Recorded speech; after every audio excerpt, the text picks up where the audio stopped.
So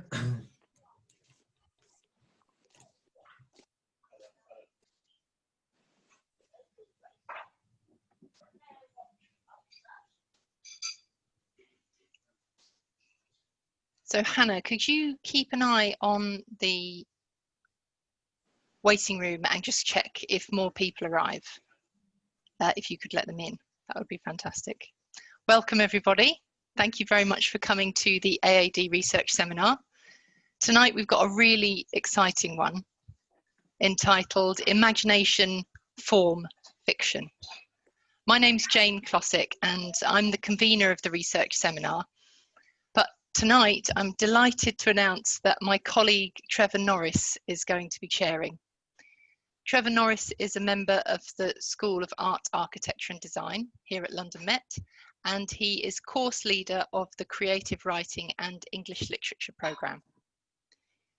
If you're on Twitter, please don't forget to tweet about this seminar. I've put the Twitter handle and our hashtag into the chat. It's @research_LMArt and hashtag Research London Met. So now I'm very pleased to hand you over to Trevor, who's going to introduce our speakers and say some more about the topic of tonight's seminar. Thank you, Jane. Welcome, everyone. This evening's event is Imagination, Form and Fiction. I'm going to briefly introduce two speakers and outline what the discussion will involve. So our first speaker this evening is Dr. Sunny Singh. Sunny is Professor of Creative Writing and Inclusion in the Arts at London Met. She's a critically and globally renowned novelist, the author of 5 books, multiple essays, short stories, articles and reports. She draws on many theoretical frameworks in her discussions of literature, cultural history, international politics and film. And her work extends into advocacy in the public sphere. She's recognised as a preeminent decolonial public intellectual. She's the co-founder of the Jalak Prize for the Book of the Year by a Writer of Colour, first awarded in 2017, with the prize structure this year extended to the Jalak Children's and YA Prize. Support for artists of colour is also awarded to the Jalak Art Residency, which began in 2018. This evening, Sunny will be talking about her 2015 novel, Hotel Arcadia, thinking through its socio-political themes, but also the critical armature of the novel in terms of its architectural setting and topography, and the dialogue that exists between the spatial world of the novel and earlier cultural forms. Aleks Catina teaches on the MA History Research and Writing programme at London Met and is part of the PhD programme at the Architecture, Space and Society Centre at Birkbeck, University of London.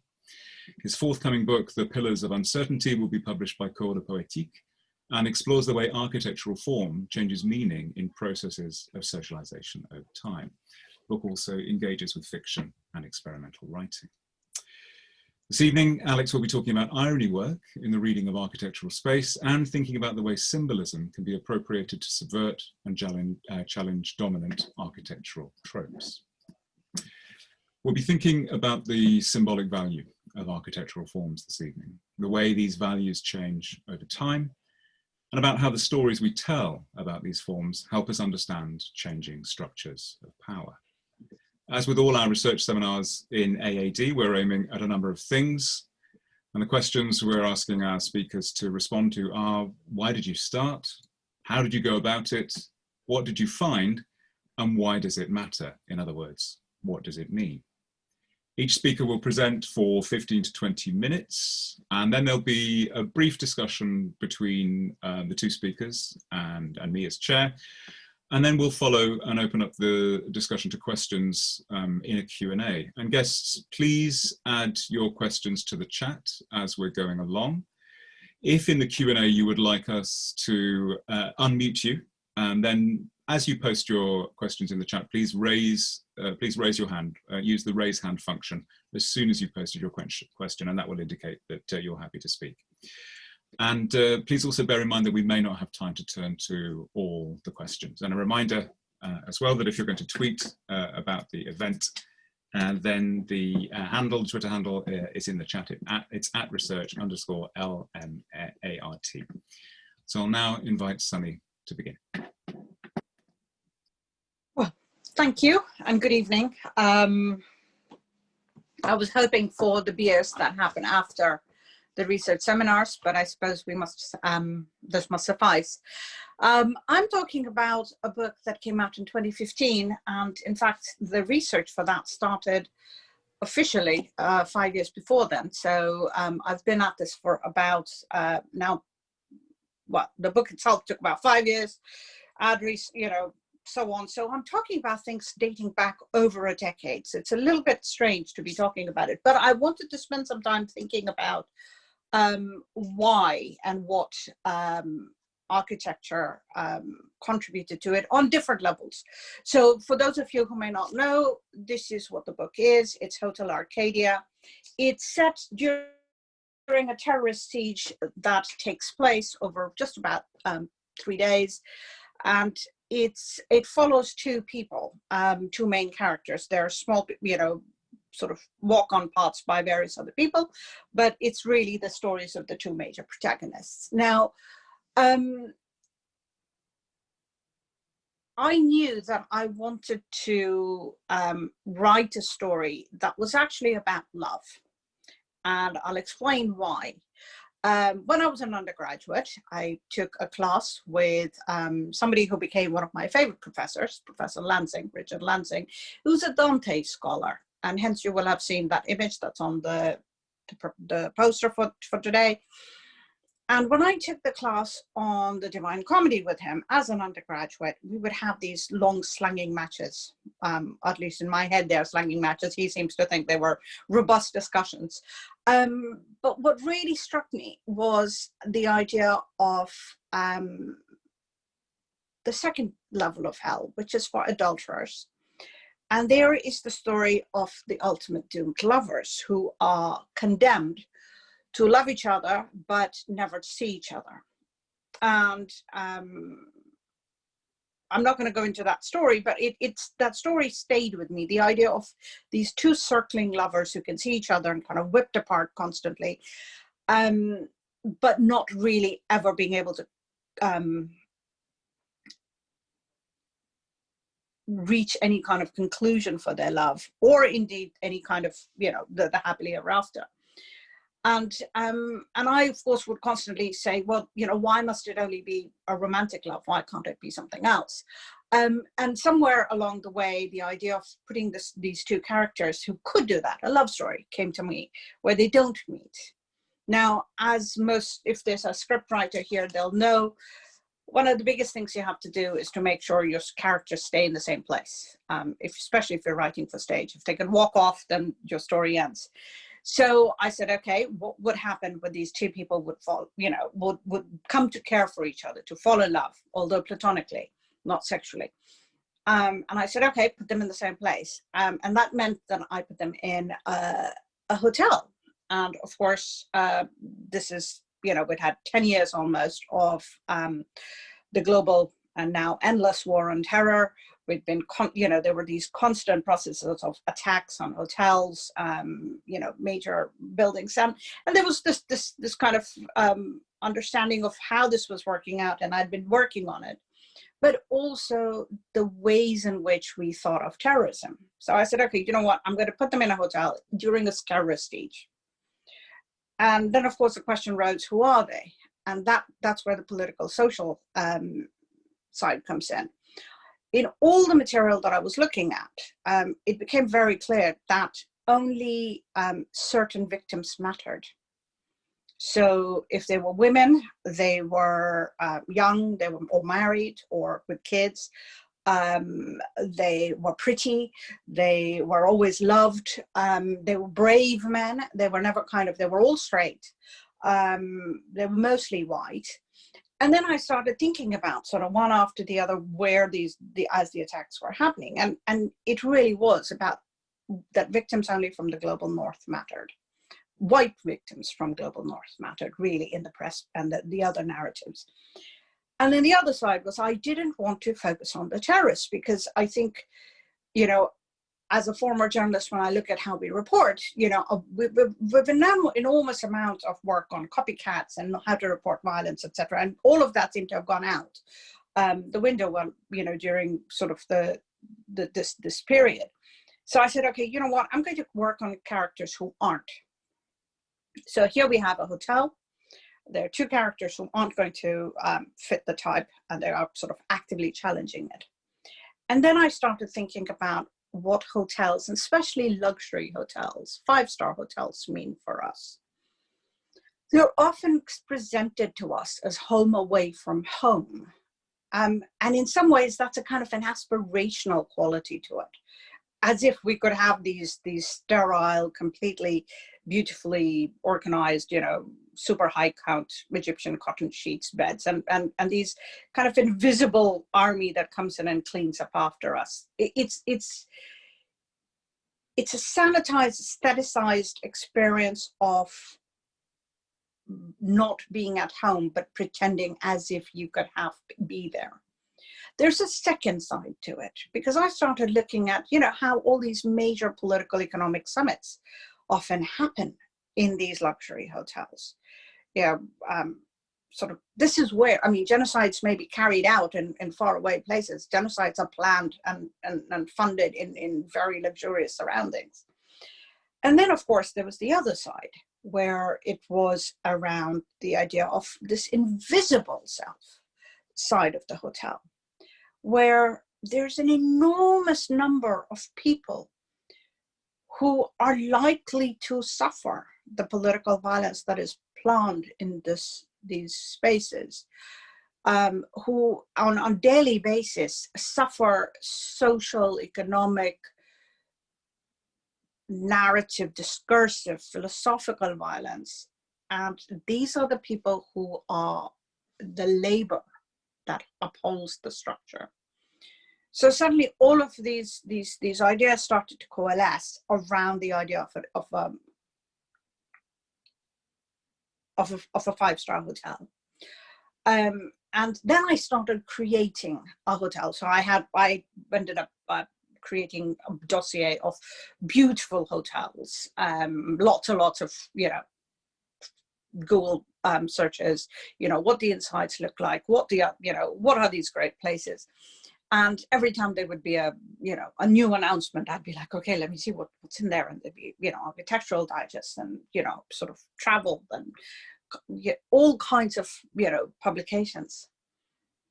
And very quickly I realized that it wasn't just the aesthetics of it that were problematic but strange, but the fact that a luxury hotel, was also not just sanitized, but in quotes, globalized.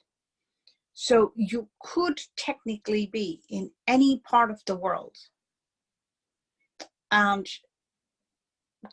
you know, maybe you would get a couple of quite discrete markers, kind of sanitized markers of local culture.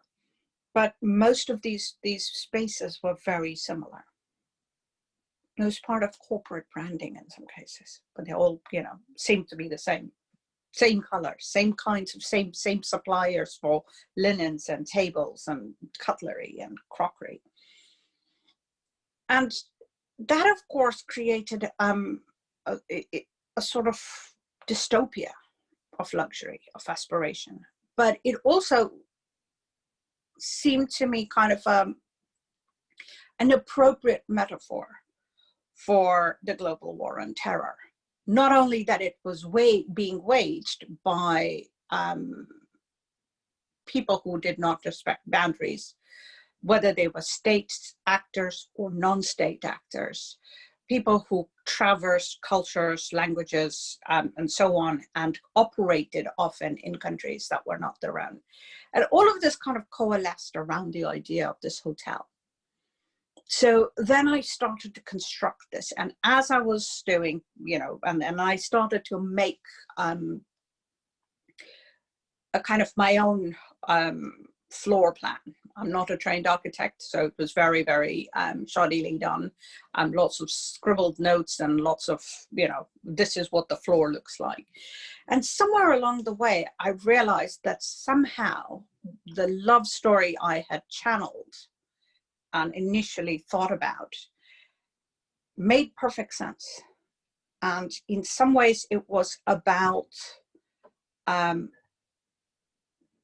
the hotel and my own novel also functioning as a metaphor for not just what is our own reality and, you know, the geopolitics of it, but a literary, cultural, imaginative heritage. And I went back to Dante, and at one point I remember I was actually in the tube, and I suddenly had this moment of looking at my imaginary hotel and all the things I had plotted for it. You know, where was, you know, of course the lobby, and then the office of the manager in the basement where one of the protagonists is, watching all this take place through his video cameras and surveillance systems, and then the various, you know, the great restaurant on the roof, the various places where things happen on the various floors. And it struck me that what I had done almost unconsciously was to put everything onto Dante's hell. So I had constructed a kind of a strange variation of it in my hotel, and that's when the other side comes in. So that's when you say, ah, this is what it is. So now let me try and build the metaphors. Now let me, you know, I know that it has happened kind of in this magical, creative, unconscious, subconscious way. But now you start, when you start crafting, then you start building it in. As I started developing my characters, Abi, who's the general manager of this hotel, who's, you know, sort of at the heart of it, he's trying to keep people alive. He's trying to liaise with the security forces. And I thought of it, and I thought, what happens at Dante's hell? Well, that's at the bottom of it, is at the center of it, the absolute lowest level is Satan, and he holds supposedly the great betrayers. That is where the great betrayers are.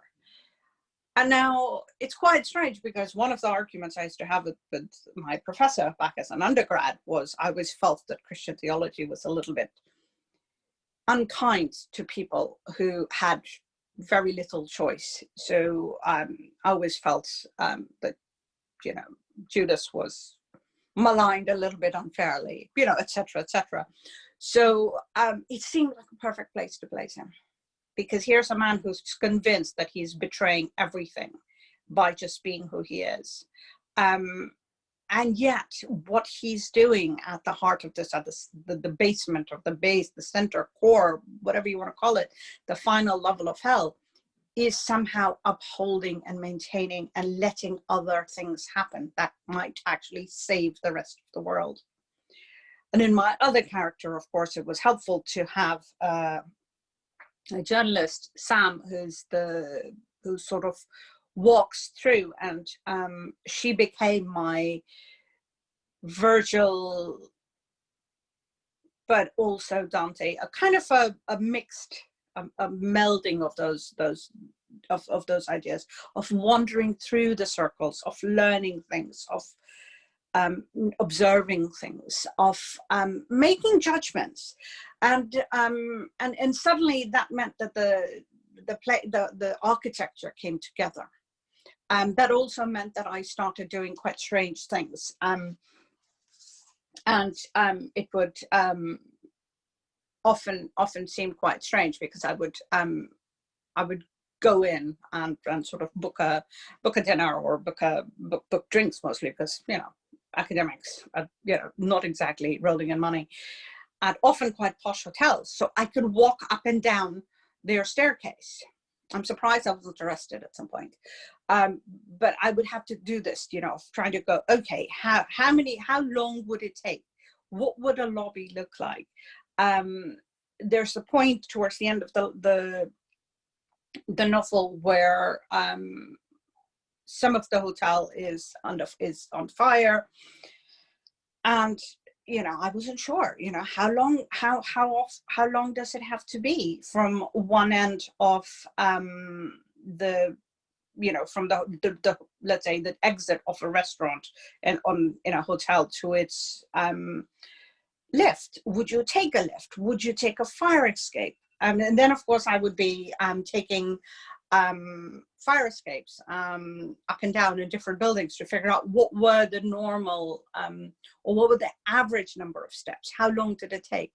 And that was quite interesting as well, because of course one of the things that shows up is exactly that distinction, where of course the fire escapes are grim, the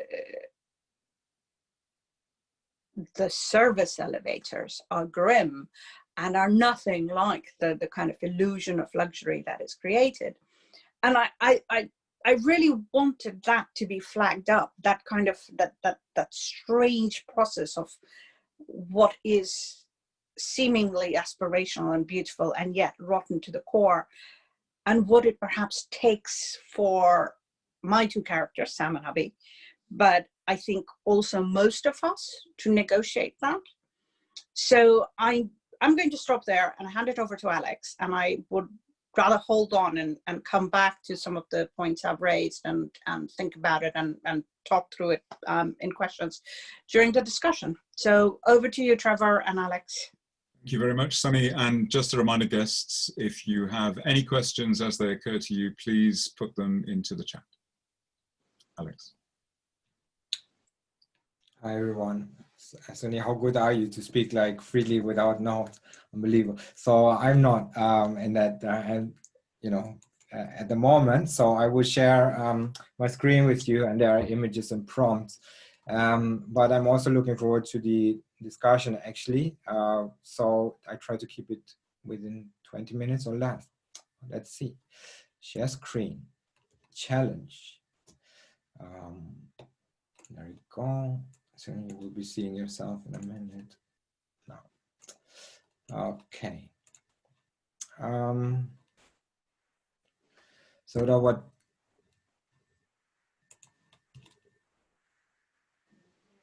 Okay, and it's already so. I'll just go. If irony was a cult, it will sacrifice the reductive on the altar of uncertainty, but it is not. It's never going to be a cult. Irony is, however, very important to be considered today, because it can be instrumental in debasing the very foundation of false truth.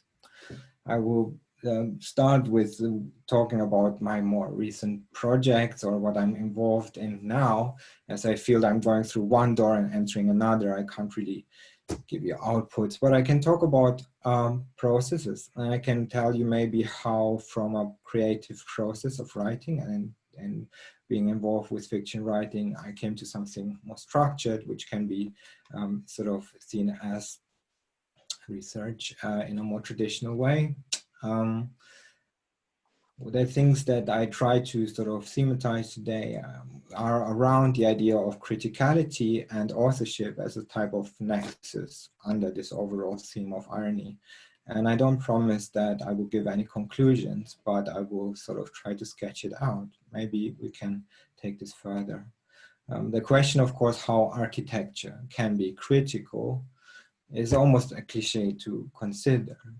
The very question seemed dated and even naive in the face of today's cultural condition, which seems very deeply wound up and even determined by the workings of capital.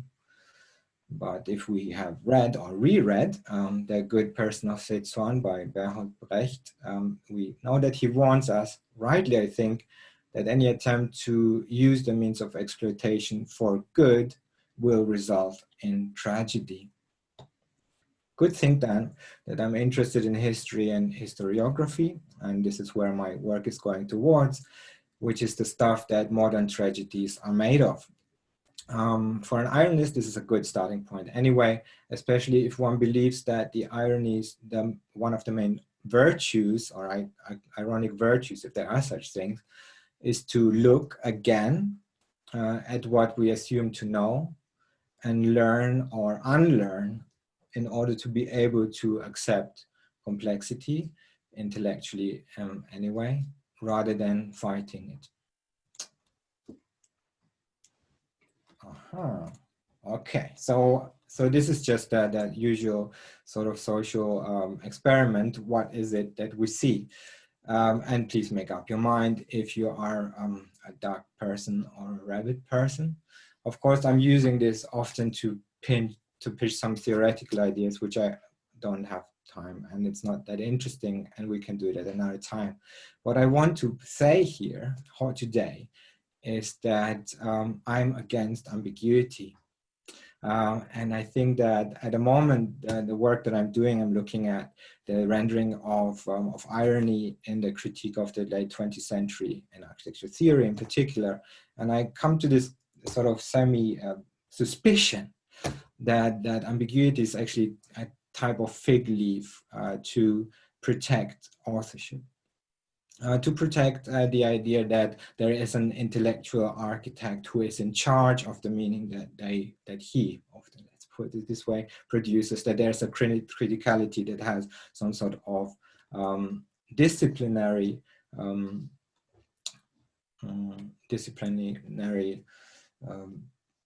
well, authority, I guess. Well, let's check. So you have decided if you're with the rabbit or the duck, and I wonder, of course, what it is that makes us do this decision. And there's this urban myth. I want to share it with you briefly, that if we're closer to Christmas, it's going to be the duck, and the closer we are to Easter, it's going to be the rabbit that people see. Of course, I don't know if that is true. It might be a complete lie, but it tells you something, a good idea about how critical frameworks work and how context influences them. Okay, so here's a quote. I would like you to consider that if you could date it, if you can say when it is about, when it was made or uttered, and I think you will be probably surprised to see that it is 100-year-old. For me, what this quote is about is this potential opposition between a reductive view of a highly specialized individual whose individuality is resulting from the perception of his or her role in a culture that is essentially determined by the division of labor. What am I heading at? Well, we as architects is the famous first words when we introduce an idea and start an exploration, or a proposition. And my recent work has looked at that's maybe a problem that hinders us from being truly critical. So I have looked into the idea of distinctiveness recently, and how the word distinctiveness is, for instance, used in the documentation for urban realm regeneration in London, so the High Street. I've written about the High Street and the dubiosity of the High Street. And essentially what I came to understand is that you can say distinctivity and mean something quite, or the distinctiveness and mean very different things. It's a duck sort of rabbit thing, where architects often mean something that has a quality of the particular, something that has to do with the physical setting and can be embellished. Where social science, when they think about distinctiveness in the city, they think about something that I doubt to be more the peculiar, something that has to do with the social network. How can these two things even start talking to each other? And is this actually a problem set out here 100 years ago that we are sort of still dealing with? In the same essay, I just wanted to give there's this really beautiful quote, which I completely overuse all the time, on the sort of Philistine prejudice that conflicts and problems are dreamt up merely for the sake of their solution. And essentially it comes to this idea in the end of this quote that these things have their own role, and that if you try to find form to resolve conflicts, you actually hinder a type of economy of history that is the very essence of modernity. Now, if you read that as 1918 and think about, all the modernism that was to come, it sets you up as a conflict between a certain moment in the avant-garde thinking in general culture, and where a type of criticality that is particular to architects went maybe astray. Let's see. So I was gonna just share some things with you. Well, I think that what I was trying to say with this is that the work to be done to work from one discipline to the other, from one cultural field, such as architecture, and have a dialogue with other cultural fields, is actually work that we need to, that really takes a lot of effort and to unlearn certain habits of speaking and thinking. And I think that this is something where irony work is the work of irony, or irony work, as I call this talk, can be good in. So I went straight to some examples that might be talking point for you. This is the 1977 project in Sudan. This is the parliamentary building. It was designed by my godfather, actually. I found out very recently, and you can see here, I'm interested in the parliament building, like Sunny was a minute ago interested in a hotel, and as symbolizing a type of agency of architecture that that has been actually not that much under review compared to other types that stem from this moment in architecture or in general history that stem from the Enlightenment, such as the museum and such.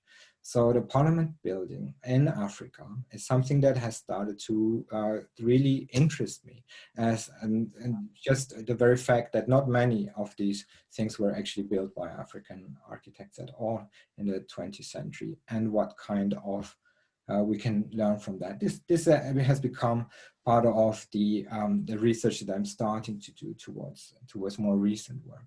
So why do I do this? Because of course there's a problem and a conflict, and it is a conflict that interests me very much. So this is in the corner here you see proposed, this is a render. So this is very far away from scribbled notes. It looks super realistic, but it actually doesn't exist. The complete opposite of Sunny's hotel, if you ask me, is the parliament building designed by David Ajay Architects, who is a British Ghanaian architect and a global sort of player with a very big name. It was rejected by the public in Ghana just last year because of multiple reasons, one of them being the cost, the others being general corruption. But what is it that kept the narrative that the architecture of this monumentality, this idea of displacing this monument about, let's say, about democracy in the, but really about luxury and status in the city?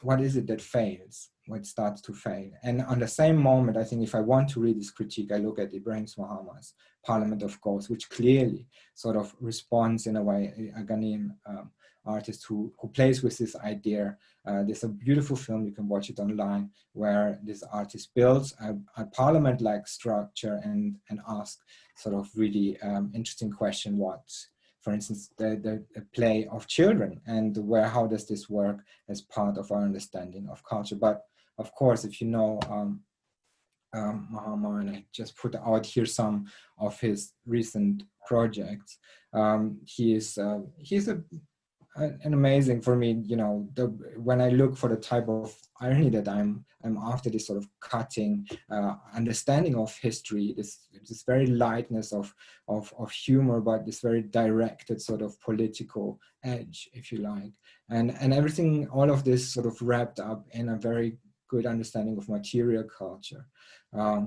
It is kind of telling that Mahama calls himself a visual artist, and all we see here are very tactile things. So this project in Manchester last year, where he brought back the remains of the British railways that he could find in Ghana, the colonial railways, and he brings them back to Britain and builds an archive out of them, which he calls a parliament or a place for discussion. It's this sort of, I don't want to do the compliments that I have for this, but this is a type of work which is just indicative that there's something happening in Ghana at the moment, or maybe wider in Africa, which is sort of leading in terms of what we should be looking at when we talk about what irony can do. And just as one says that the future of the French, the Francophone culture or French language will be in Africa because it will be shared by many more people. I think that certain critical idioms such as irony will become will become something that we learn essentially back from, especially the post-colonial and decolonization of the African conscious. So this is something I work at. So maybe I'm already 10 minutes in and you wonder, when is this guy actually want to talk about fiction? Now. And this is the last part of this, where I come back to my book. And this is really the beginning, how I came to think about these ideas of authorship or giving up on authorship. How important is it really important to protect the author, or is actually the message and the destructive process that that was a Freudian, that irony brings more important and should be foregrounded. Now, in my work around writing and the book that I have written, it is definitely the destruction of the author. And one of the protagonists is actually this sort of family of columns here that you see on the screen. They were built in 1936, and they were to become a sort of the plinth of a fascist monument in Berlin, which was to be the Mussolini Square. So Hitler's architect Albert Speer ordered them in Stuttgart, and they were built there. But then the war came, and they're still standing there, surrounded by this incineration, garbage incineration industrial complex. And so this is the prompt that I was taking with the idea that, obviously, there's a lot happens in 1936, and how can I tell a story around that tells us or reflects on my proposed criticism, or something that we can start off to discuss the cultural field of production of architecture. So this is the book. This is the first time I must say, hi Joseph, I'm sure you're in the chat somewhere, that I see this cover. I'm shocked. But there are good things about it for this presentation. Thank you very much for putting this together. So this is the title of the book, The Pillars of Uncertainty. And here are some names, of which some exist and some don't. There are fictional characters. So my fiction approach was the authors. I'm not going to tell you which one exists and not. You will have to find out yourself. But I try to go with Benjamin's only successful academic attempt in writing during his lifetime, his doctoral thesis on the poetic irony, where he puts forward the idea that actually that irony as a form presents a paradoxical attempt to continue building a structure even through destruction. And what would this mean actually for a book? What would it mean if you put this in a book and you talk actually about architecture? So this is what I do, and I'm just going to share some spreads with you from the book that will go on to sale at some point. Maybe Joseph can kindly tell us something about this in the chat. What is the book like? And it's the structure really that interests me, because working with it, with Joseph and with the publisher on this, we really thought about what can be ironic about it without using a language that would deter people from reading it. So here you can see two different streams of the same essay, one in German and one in English, and a proposition where someone has actually brought together these Nazi columns with Heidegger's hat in a museum in Berlin. And it is an essay about this repeated museum where someone takes this, one of the authors takes this idiotic idea to build exactly the same museum that already exists on the very next side to it, but to fill it with this sort of symbolic and meaningful architectural things that include Heidegger's hat, where he wrote the origin of the work of art, as well as this sort of spoiler from the NS era. So the idea being that this columns wanted to be, or they had to be in Berlin, and now they're gonna be in Berlin, and what this means. So just very briefly, I'm gonna say that I'm not gonna give away a synopsis at ever talk about this book, because it's impossible, but I want to just say that I played with authorship in a way that I can just indicate here. The general essay that I just mentioned has some sort of ideas planted within that. And then there's a second character, sort of the duck or the rabbit, whichever you want, who takes up these ideas in the book and makes them into fragments that discuss them independently. the question of the duck sort of rabbit question of the reader is, who wrote this book? So with, just to finish off, to show you that we really looked at it as an artifact of how footnotes and text, this is from the fragments of Ramses Kizele, who is one of the main protagonists here, who writes in fragments, yeah, well, you will see yourself if you're interested, but essentially he picks up on ironic themes and goes through quite a lot of torment, I would think, thinking about them. And there are pictures too. So it's all there for the reader to interpret. There are no conclusions, offers. And I wondered always if architecture could be more like that. So I want to end with this one quote by Sigmund Freud that maybe brings back the idea of the joke, of the joke and the irony work. It comes from this idea of the joke when Freud thinks about who is actually served pleasure by telling jokes and who should be and what it makes it sort of work. And with jokes, it is not the one who tells, not the author, but the one who receives. And I'm really interested in that. And that is something that is actually my starting point and something that I'm still sort of pursuing now in my research. Thank you.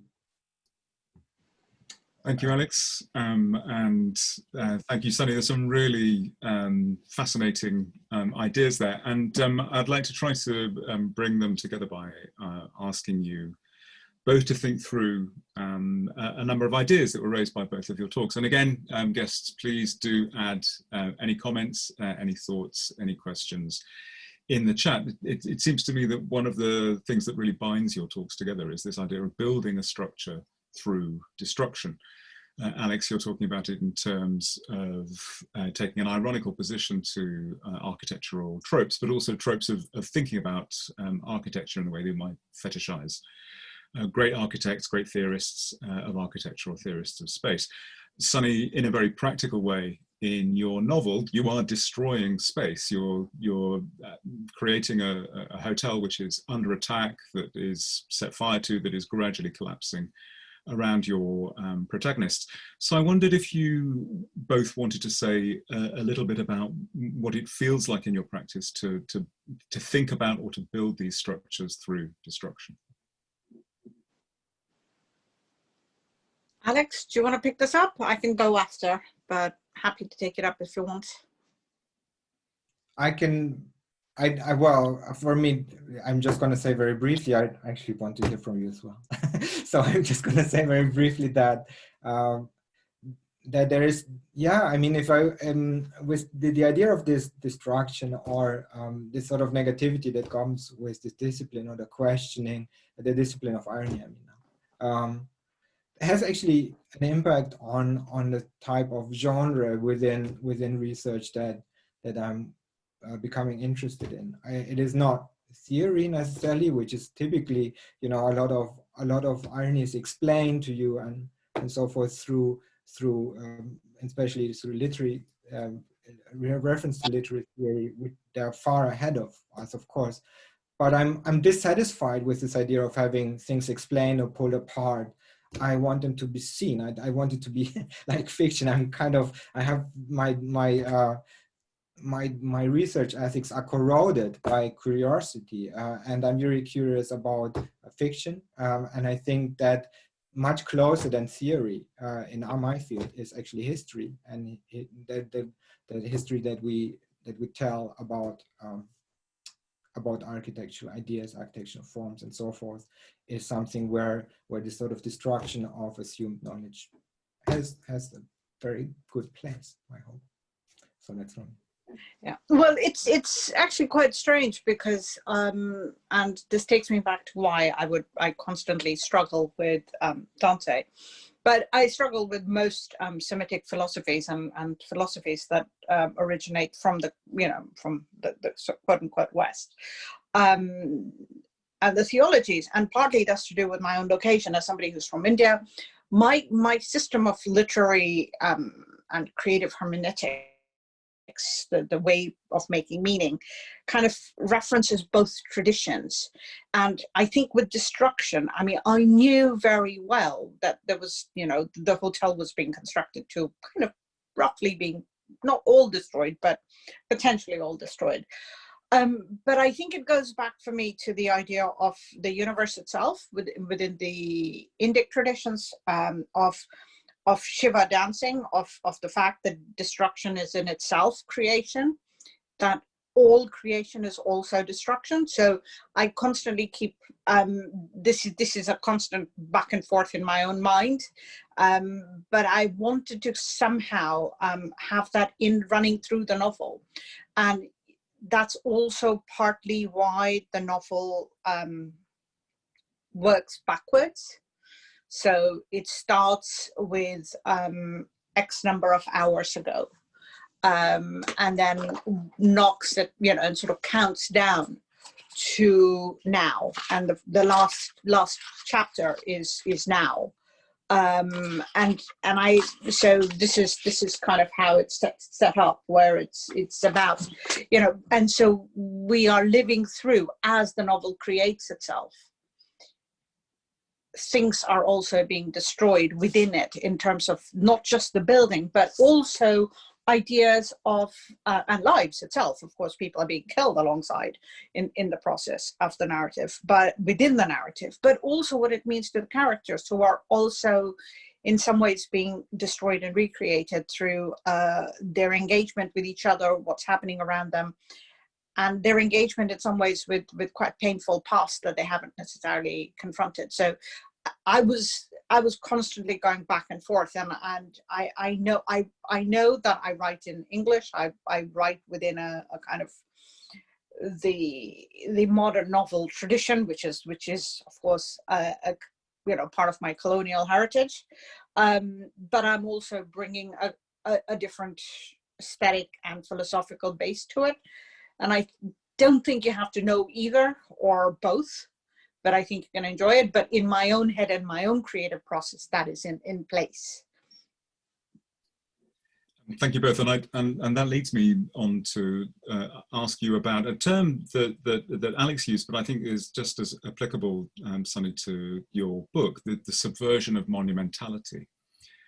And I wondered if you could just take us through, both of you again, this idea of the subversion of monumentality in terms of space, the function of space, the function of buildings, but also when we're thinking about literary creation, the monumentality of character and plot. Because I know, certainly in Sunny's novel, there's a great deal of subversion of what we might call hegemonic narratives, in terms of what kind of characters, and you touched on this, who were the victims, who were the virtuous victims, hegemonic structures of character and plot.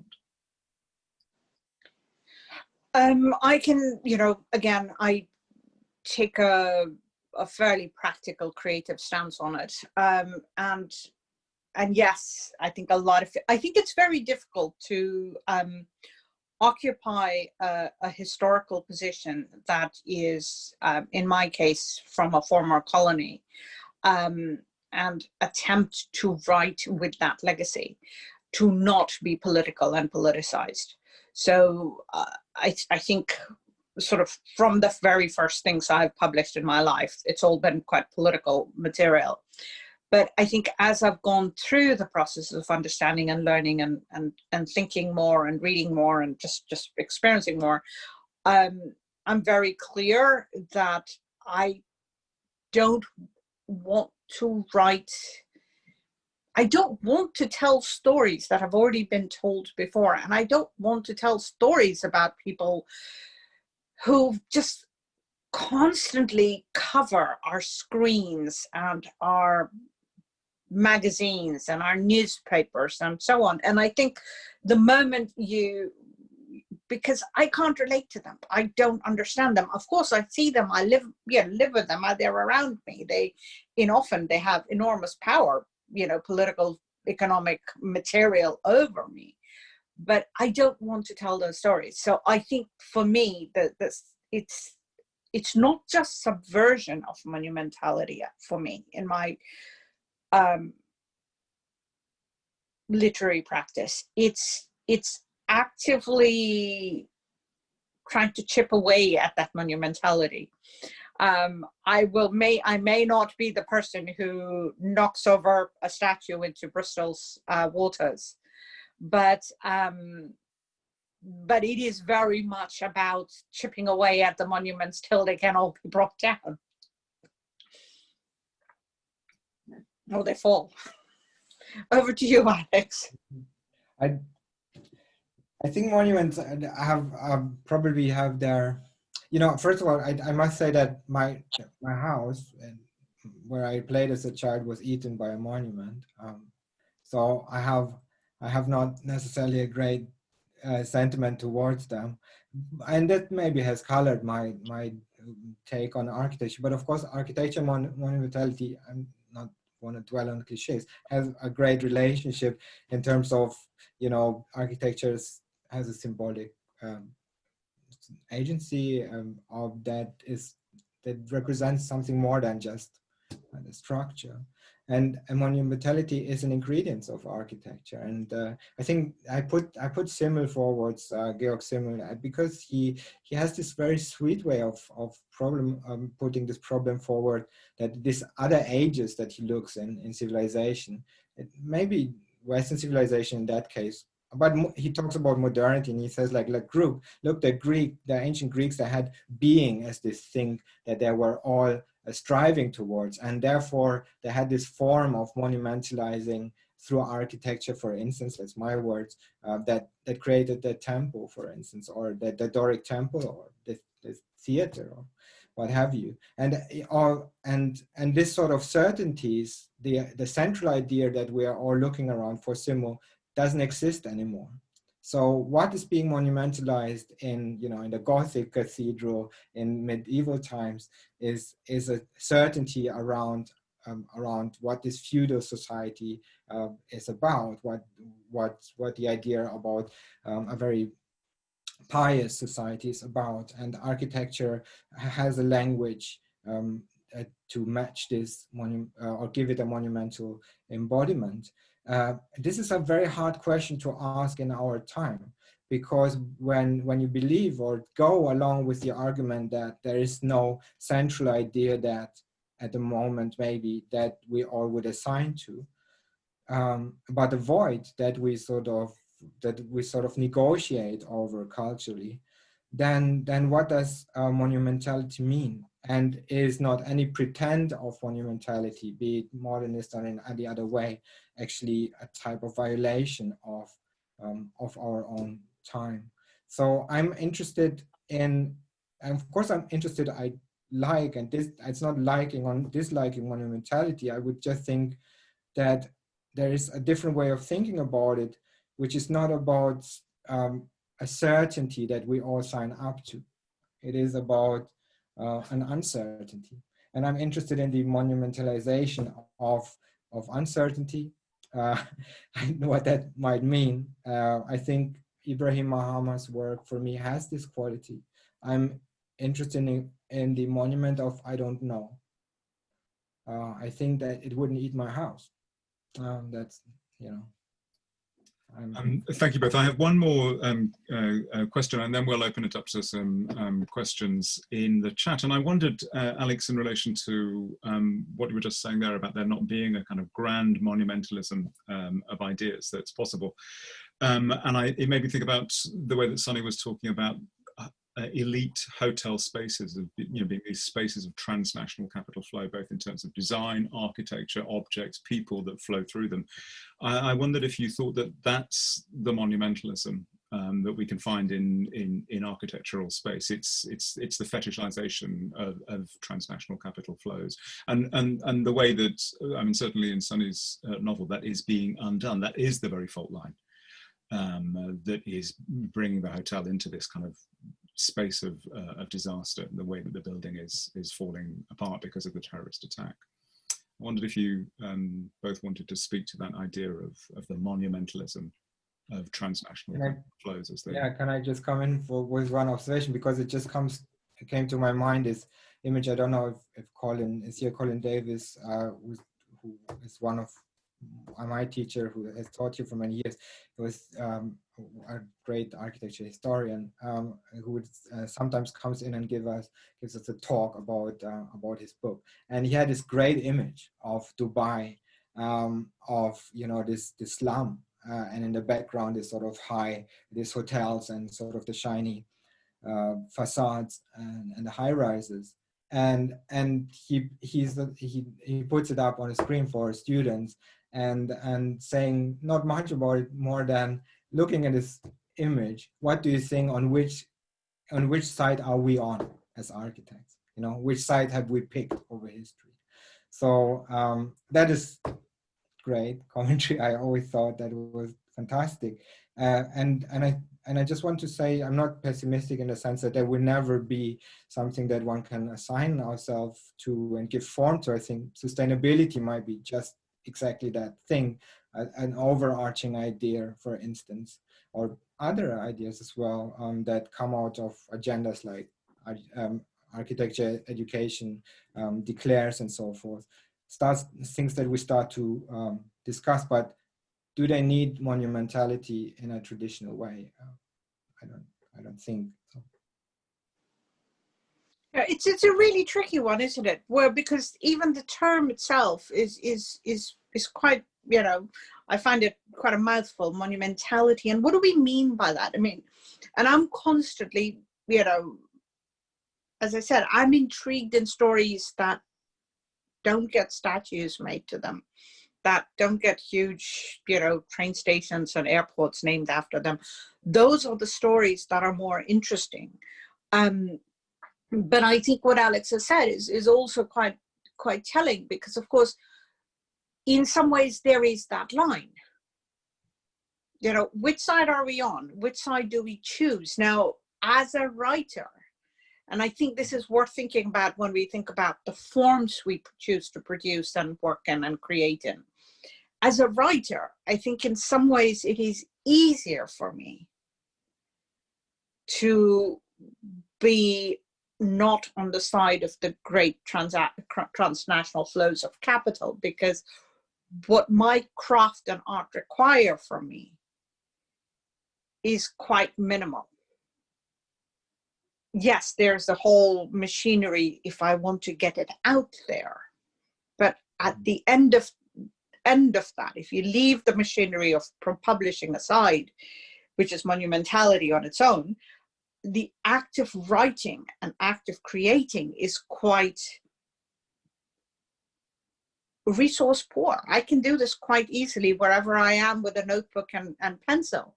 And that is not something that an architect can do. Yes. I think it's worth thinking about how those resources, that capital impacts our own creation of, and therefore in some ways our ability to challenge or subvert or defy whatever we are engaged with in wider cultural terms. Sunny, just to respond to your observation about, there's a text that we sometimes read by Victor Hugo. It's the second chapter of the 5th book of Notre Dame de Paris, which is titled "This Will Kill That." I don't know if you have come across it. It's fantastic.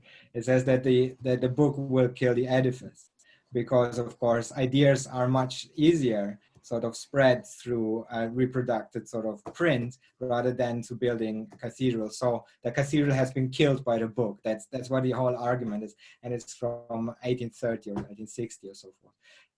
And there is a compensation, and I feel, in the architecture field for this loss, for this historic loss of having to compete with this fluidity of communication and the record that you make, that writers make, that novelists make about what matters in society and what needs to be recorded about the state of the now and the conscious of the now, is actually something that where your work and your craft is of course much more closer to its time.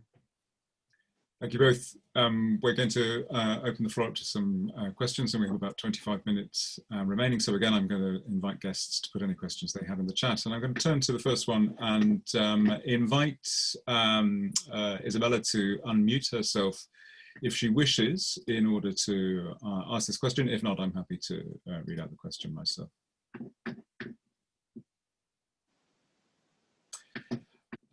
So the question is to Sunny. Reading Hotel Arcadia, it's to me obvious that it's very well researched. There's so much complexity to the novel and the layers built there. Something that really struck me when I read it, it's not only the complexity of the unconventional characters, and she's having a book crush on Sam, but she's also very curious about how Sam as a character was built. What was it like to build Sam? You know, you're building characters, you're building space, and you're building a character in space. So how much of a part did the way that you were building space affect the way that you built the character of Sam? It's a really strange question, and it's always great to have questions from somebody who's read the book, because then I can, so I'm not worried about, you know, saying something. But for everyone else, I mean, Sam is in the novel is a photojournalist. She's a war journalist, and she constantly goes around the world photographing conflict and really death and destruction.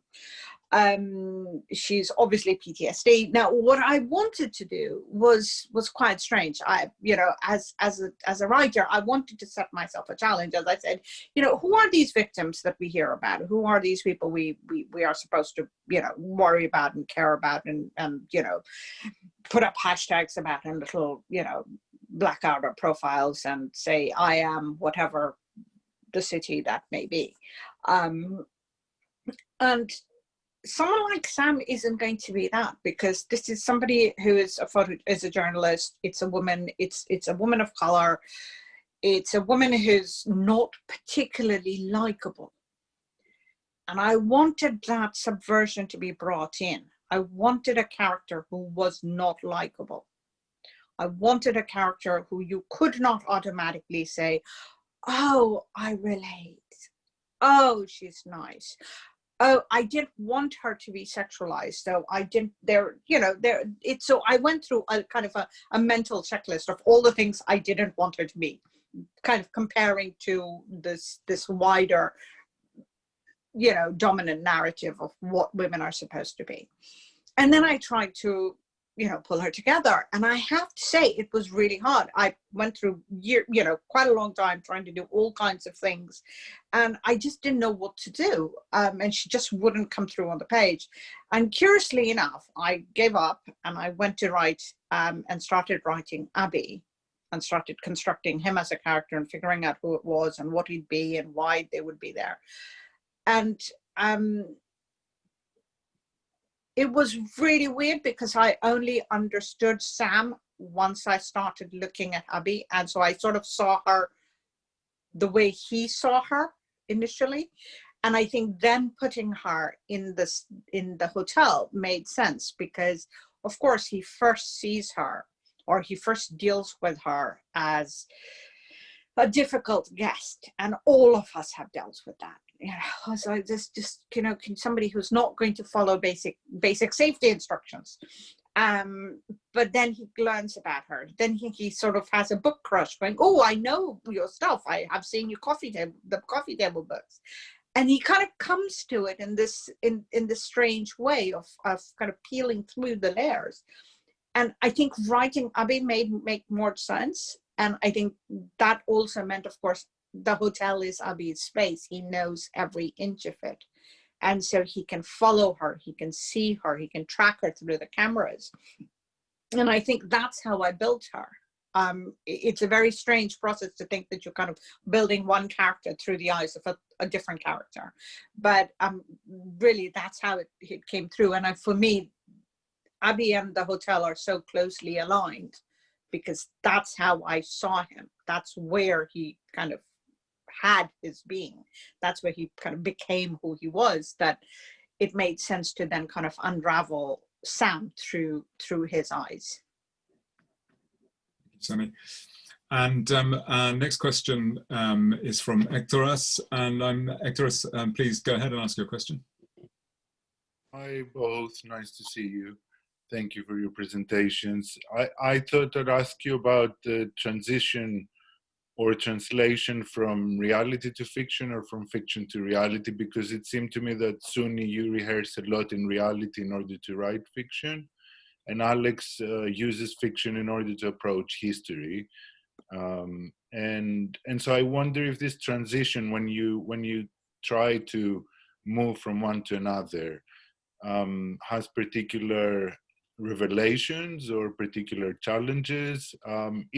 If you can think of an example, I mean, I'm aware that this might put you on the spot or have you thinking quickly. It might be one of these unwanted questions. Thank you. Aleks, all yours. You could too kindly.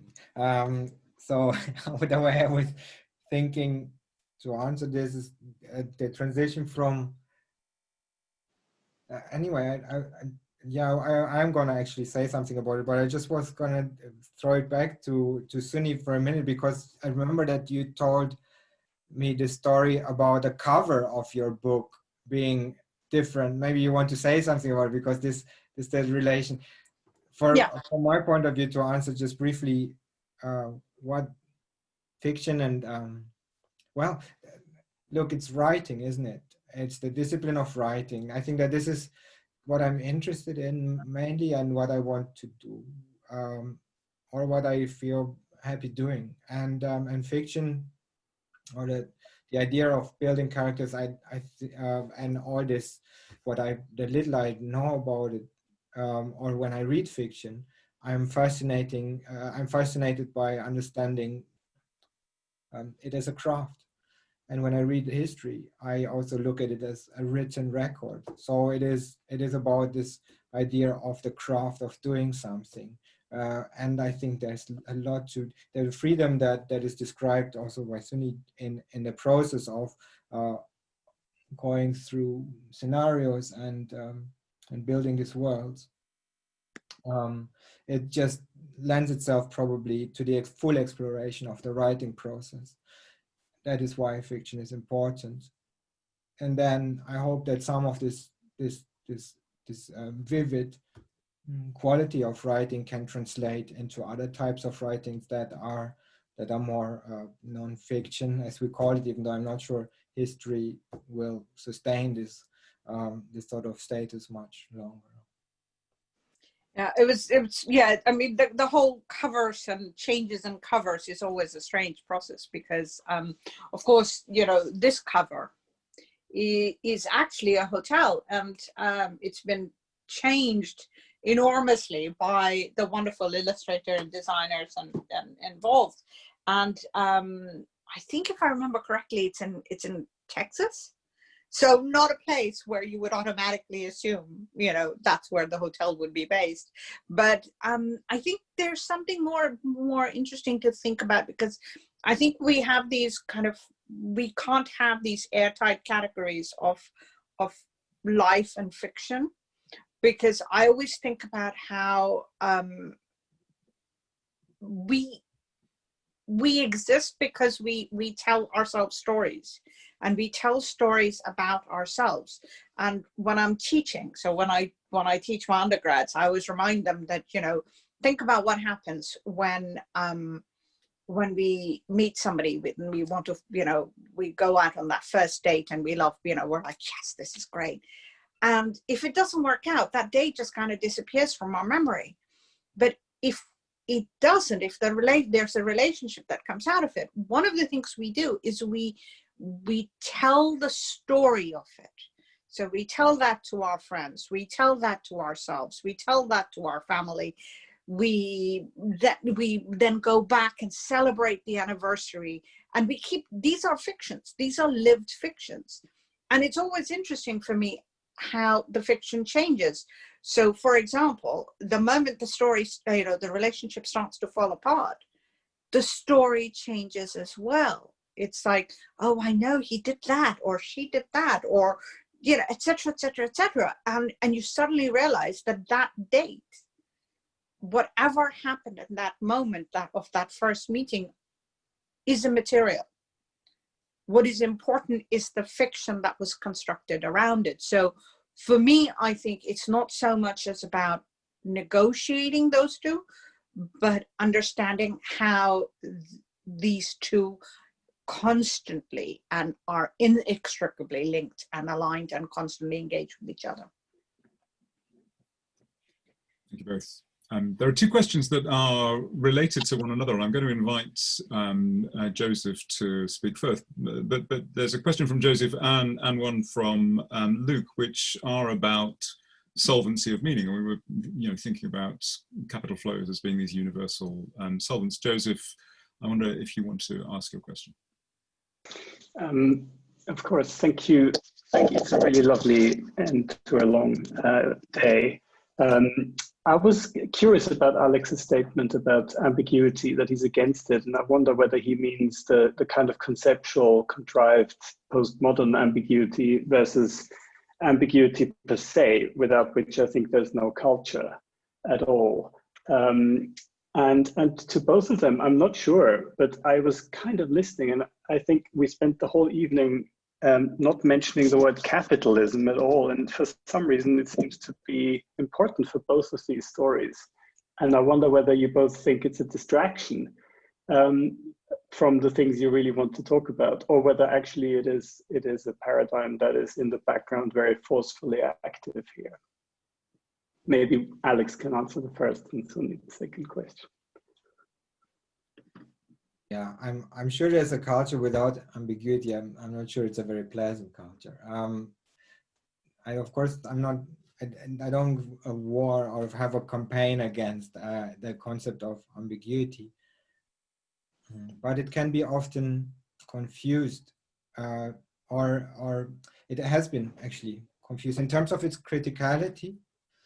It is a blunder instrument that is often used for very good sort of poetic or artistic effect in writing, maybe. I mean, I don't want to venture into this. I just want to say that if we have all the ingredients for an ironic statement, contradiction, paradox,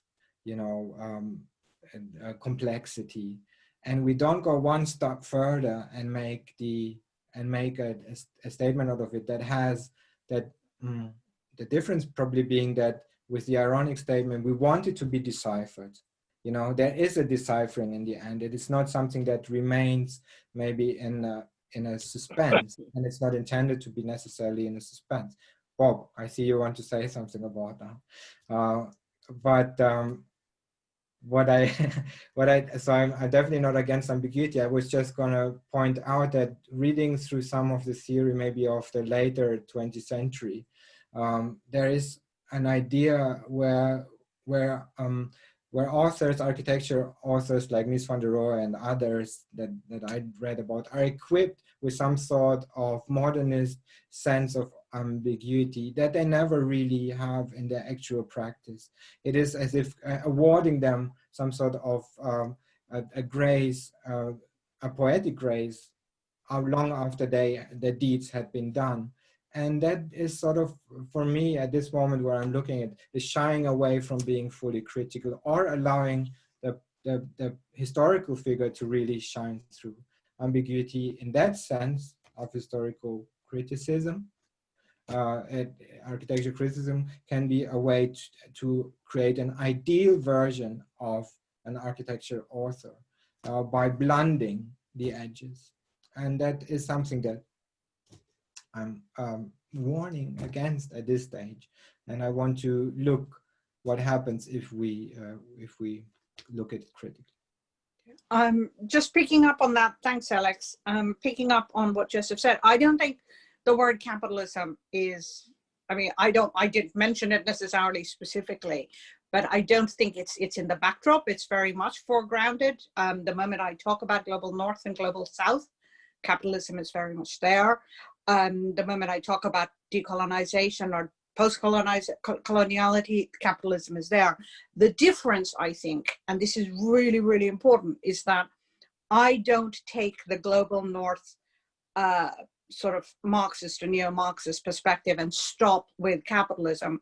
My work is very much rooted in a, as I said, from former colonies, so post-colonial, but also decolonizing ethos and constructs, and that I think is probably more better expressed by bell hooks' description. So yes, capitalist, but also white supremacist, heteropatriarchy. And I think this is where it's crucial that Hotel Arcadia doesn't stop with kind of thinking about capitalism and transnational capital flows, because we can't keep talking about capitalism because frankly, and capitalism alone, because it's an out clause, which is ahistorical, because it actually ignores how much of our socio-political structures are intended for upholding injustice, which is created by capitalism, and how they are, it's a kind of a cyclical process. So I don't think I don't mention capitalism in my work, or somehow it's disengaged from it. It's just that I think a lot of my work also engages with constructs and theories and ideas that aren't necessarily looked at by, let's say, global north critiques of capitalism or global north engagements of capitalism, because it's the white supremacist and heteropatriarchy part that for me are crucial additions or crucial in that construct. And thank you, Sunny. And I want to draw, because we have a limited amount of time, we have about 10 minutes left, and I want to draw the two questions from Luke and Matthew into what you've just said. Luke's question is about abolishing monumentalism and developing shared cultures. And Matthew's is about resistance. And so shared cultures of resistance, it seems to me those two questions really touch on what you've just been saying, Sunny. And I'll invite Luke to unmute himself and to ask his question, and then for Matthew to ask his. I'll try and say it very quickly. I wanted to push back a little bit on the notion of kind of abolishing monumentality, and perhaps to make a case for monumentality as a sort of inevitable outgrowth of living together in a sort of shared cultural space of any kind. And obviously in that sense, they tend to inevitably sort of enshrine the various power structures or injustices which obtain within that field. But I find it kind of difficult to imagine what the city where monumentality has been abolished would kind of be like. And I just wanted to make that sort of the analogy perhaps to, people are thinking a lot about the moment about trying to revise the canon and the kind of necessity of moving beyond the canon, which has been sort of inherited. But I think that such critiques need to recognize that there will always be a canon. It's a question of what it is. The act of reading creates the canon, just as the act of living together in space creates monuments. And then the analogy to Babel, obviously, is a sort of obvious one, that the first kind of monument in history is only brought to a halt by making it impossible for anybody to talk to or kind of live in a shared cultural space with anybody else. Alex, do you want to pick up on that? Yeah, I mean, it's just, I don't see that was not necessarily a question, but I'm totally, yeah, it resonates with me the way that Luke sort of goes and thinks about it. I can only say, obviously, that is a great discussion that I wish we would have, this in 10 minutes time, the opportunity to go out and have more, and we will need to pick up it. But I would say I try to propose in my work, let's come back to that in a way, is in the book that there is this monument, there's this museum, which is a type of monument which brings and gathers all these other monuments together, and it becomes just very, very complicated. It's not singular, and it's not clear what needs to be read and what needs to be understood. It is not abolishing either ambiguity or or the monument is sort of playing with the themes and playing them against each other and acknowledging that it's not an either or, but a both and. And what it actually means is it's really and as a programmatic or formal gesture, it's not to abolish anything or to stop doing things, but to do them with a higher degree of reflexivity, and see what is, to what new opportunities of reading this might lead, and who is reading, and who reading are we interested in? Because I'm not terribly interested in my own reading. I must say that. I'm really interested in putting these problems out that are then read and discussed, and about dialogue that can happen around this unresolvable, continuously unresolvable problems. That I'm fine with monumentalizing this sort of discourse. I think there's also an issue to think about who and what this monumentality is about, and I think we can't take away the.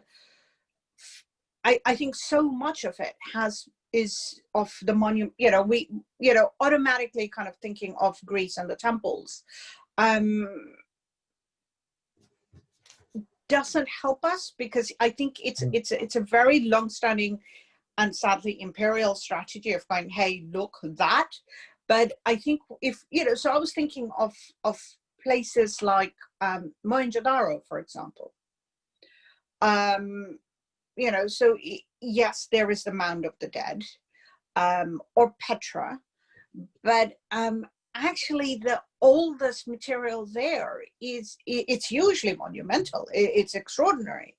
But I think what is interesting to think about is what does it mean to erect monuments to individuals who are powerful versus monuments that are built by cultures who are acting collectively and thinking about it collectively. I think we don't necessarily need to share space in ways that are only unequal. I think there is room, and we know that from history that there has been room and space and cultures that have managed to do this collectively, and they've managed to raise monuments collectively. So I think what we need to do, for me, as somebody who's committed to the decolonization cause, as an academic and a theorist and an artist, is to think about, why is it that we are scared to imagine possible worlds and possible cultures where the monuments are raised to collectives, and the canon is a collective canon rather than one that is about power and imposition? Thank you, Sunny. And we have only a very few minutes left, and I want to invite Matthew to ask his question about resistance. Okay, well, given where we are on time, I'm not really going to ask it. I'm just going to mention it because I think we're very committed to closing on time with the seminar, and I'm a great believer in that. But I mean, I just think that there's been a lot to think about here, and for me, the thing that I was trying to raise was about the extent to which, in both cases, the question of the kinds of places we are talking about talk about their capacity to resist in some way, to be, as it were, intermediaries, to be places to push back on for Sunny's characters and have a context in which they can measure their heroic or non-heroic activities, and also for Aleks to undo architecture, almost to create this resistance to capture and to being overly caught up by theory. And I think there's a lot in that. And then after Morris made his comment, I also started to think about how important the incompleteness of these architectures is, I would say, in both your cases, so that in that sense of where the architecture can fall apart, that creates this opportunity for rhetorical impetus and for the kind of criticality of what you're doing. So really, yeah, very interesting and exciting ideas from my point of view. Thank you, Matthew. And can I invite Jane to close the session? Thank you very much. That was extremely enjoyable. I particularly enjoyed being able to listen to the conversation rather than having to try and field the conversation. So thank you so much, Trevor, for your brilliant chairing, expertly done.